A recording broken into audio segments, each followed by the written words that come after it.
Chuck Merold came to Kenton to be a German teacher. As he and his wife were driving around town just to get to know the area a little bit better, he saw some folks playing soccer. And soon, after becoming the wrestling coach for Kenton High School, he started the boys soccer program in 1990, and then 10 years later began the girls varsity program. Now he's going through some health conditions and has to have a liver transplant up in Minneapolis, and some of his former students, former players, are coming together to help raise money. We're doing a benefit dinner for Chuck Merold, who is a former high school coach at Kenton High School. He started both the boys program and the girls program for soccer, and it is May 5th. From 4 to 7 p.m. at St. John's United Church of Christ. We feel that there's a need to give back to Chuck because he's meant so much to us as former players of his and as a former coach of high school soccer myself. Coach Merold is a good Christian. He's also a very good coach, and I learned a lot as a player of his, but also as an assistant coach of his. And I tried to apply that as I was head coach at Ada for 7 years. And I think it's time for our community to help give back to him because he's going to have a liver transplant, hopefully very soon. And we wanted to do the benefit to help to defray the cost of transportation from here in Kenton to Minnesota, but also any other medical expenses that might come up. Just kind of take us through your interaction with him as a player. Okay. What was that like? Do you have a favorite story maybe that sticks out? Well, I can always remember that Coach Merold was very understanding. He was very fair. He was very firm. But he taught us not just how to be good players on the field, but also how to be men off of the field. And it's things that we've carried on throughout our life. We had some pretty good teams. I'm very proud of the fact that we had a very good defense at that time period, and I attribute that all to Coach Merold. He had high expectations for us. He always told us where we stood on the team and how we were a part of the team, and so we needed to work as hard as we could as individuals. Coach I thought he was tough on us when we needed to be, and he gave us a pat on the back when we needed one as well. And I think that really gave us a good camaraderie as a team and helped us to play together as a team, but also individuals when we had to as well. How have you seen him cling to his faith during this time? What were some ways that you've seen that? I can remember as a team that we prayed before games, and you could see that Coach didn't swear. He was tough, as he was supposed to be, and he didn't hide his faith from us. We prayed oftentimes as team members, and then that's something I carried on when I coached at Ada as well, and he wasn't afraid to show his faith, and I think that's important as a Christian. Do you see that right now as he's going through these different things? Different prayers have been answered, I understand. I do, absolutely. And I think that a lot of people are praying for him. And I know that when we first introduced this benefit to him to ask for his permission, the very first thing he asked to do was to pray together as a group before we even talked about it any further. And so I think that really shows a lot for Coach as a Christian. And as a Christian myself, I feel the need to help him out at this time period. Coach has meant quite a bit to me over the years. He was one of the most influential people in my life growing up, outside of my parents and my siblings, or my sibling. But what I am today, I attribute to Coach Merold. He taught us when we were playing how to act, both in defeat and in victory. He taught us how to respect others. Taught us how to act also in the classroom. There's no hidden story that I wasn't a great student, but Mr.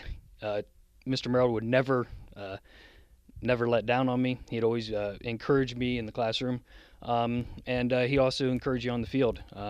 He's the reason that I looked at playing soccer in college, and I made it that far is because of his encouragement. And with him pushing me, that got my grades to that point too. And I feel that without him being there, I wouldn't have become what I am today. And I try to instill those same values in the teams that I coach now as well. Did you ever catch yourself saying something he said maybe during practice when you're coaching? Well, all the time. We have Meroldisms that go around. There are always some very dry, corny, sarcastic jokes at times, and we're very proud that those come up often. What does this benefit mean to you, raising money for him? Well, I would do anything for Chuck, and I think many of the guys who played for him are the same way, and the girls as well. this is, the least we can do to give back to somebody who meant so much to us. I grew up in Akron, Ohio, and played soccer starting in junior high. Also played club soccer, and there weren't other teams, so we had to travel to Cleveland and play all the different ethnic teams. One weekend we'd play the Italian club, and the next weekend it'd be the Germans. And it was just a game that as soon as I started to play it was just so much fun to play. And then I was fortunate enough when I went to college to play 4 years at a small school, and enjoyed that tremendously. It gave me a break from the books and things. And then I was teaching in the Cleveland area, and shortly after, about 4 years in the middle school, I decided, I wanted to go back and work my master's and maybe move up to the high school. And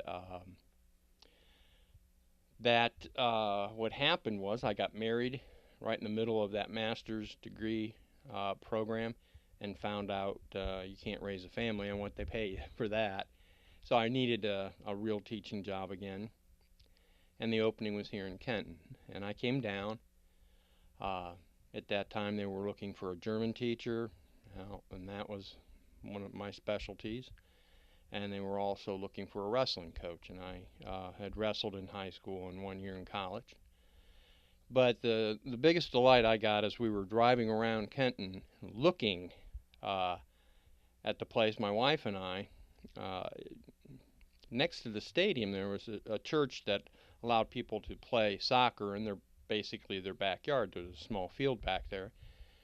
And I saw a bunch of men standing around about my age who had soccer balls, and so I immediately pulled in and I said, "Hey guys, what are you up to?"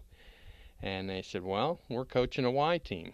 And none of them had grown up playing soccer, and so they immediately said, "How would you like to help out?" And I didn't hesitate. And that was the beginning of starting a soccer program in Kenton. Played for the Y until the boys got old enough. They needed, a new age group to grow into.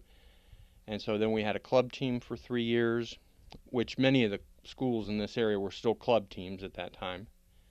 And then finally in 1990, we had enough support and enough kids interested. We went for a varsity team, and that worked out.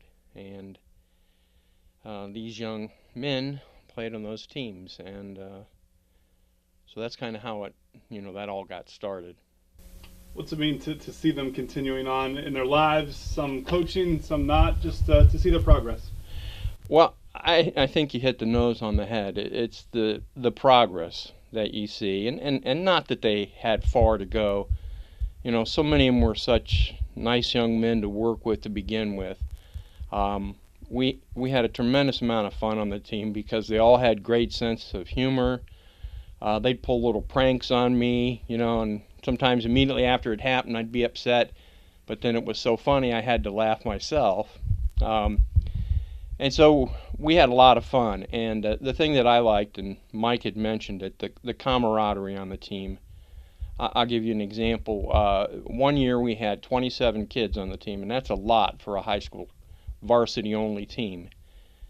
And we had a young man who played, and he hadn't scored a goal all year. Everybody else on the team at least had 1 goal. And so we put him in the game, and lo and behold, he hustled and worked, and he got a goal. And you would have thought that this was the first goal that all the other 26 had ever scored in their lifetime. They were so excited about him getting his first goal, and with that kind of attitude, it was a joy to work with them. Take us through what you've been going through now. How have you leaned on your faith, and what are some of the prayers that have been answered? Well, I became a Christian in my junior year in college, and I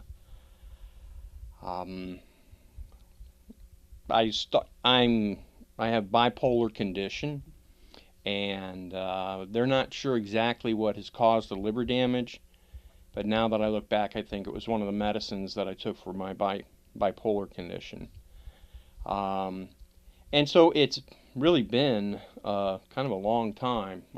Since I was 19, I would have problems with that, and I didn't get diagnosed until I was 30. And so then I started taking the medicines, and we noticed some problems about 5 years after I started taking, the medicine.